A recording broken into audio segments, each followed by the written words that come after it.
বিশ্বে এখন আর রাজতন্ত্র নেই বললেই চলে। অনেক দেশে রাজা থাকলেও তা আলংকরিক পদে সীমাবদ্ধ। ইউরোপের একাধিক দেশে এখনো রাজতন্ত্র রয়েছে।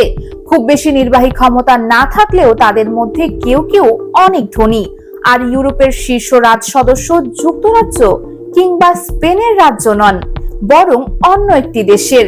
প্রভাবশালী মার্কিন সাময়িকী ফোর্বসের তথ্য অনুযায়ী ইউরোপের সবচেয়ে ধনী রাজা লুক্সেমবার্গের গ্র্যান্ড ডিউক হেনরি। তার সম্পদের পরিমাণ $400 কোটি, বাংলাদেশি মুদ্রায় 40,000 কোটি টাকারও বেশি।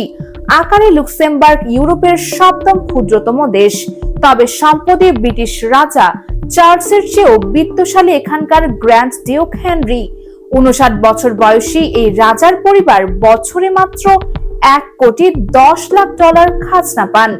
অন্যদিকে ব্রিটিশ রাজ পরিবার গত 3 বছরে পেয়েছে $11,10,00,000। তবে গ্র্যান্ড ডিউকের রিয়েল এস্টেট, অন্যান্য অলংকার, প্রচুর জমি ও ব্যক্তিগত সম্পদ রয়েছে।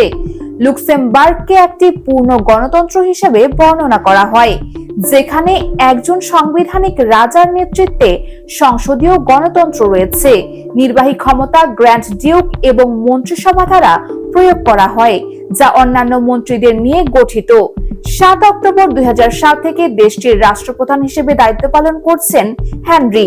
2024 সালে বড়দিনে দেওয়া তার এক ভাষণে ঘোষণা করেছিলেন যে তিনি তার নিজের সিংহাসনের আরোহণের 25তম বার্ষিকীর কয়েকদিন আগে তার ছেলের পক্ষে সিংহাসন ত্যাগ করবেন।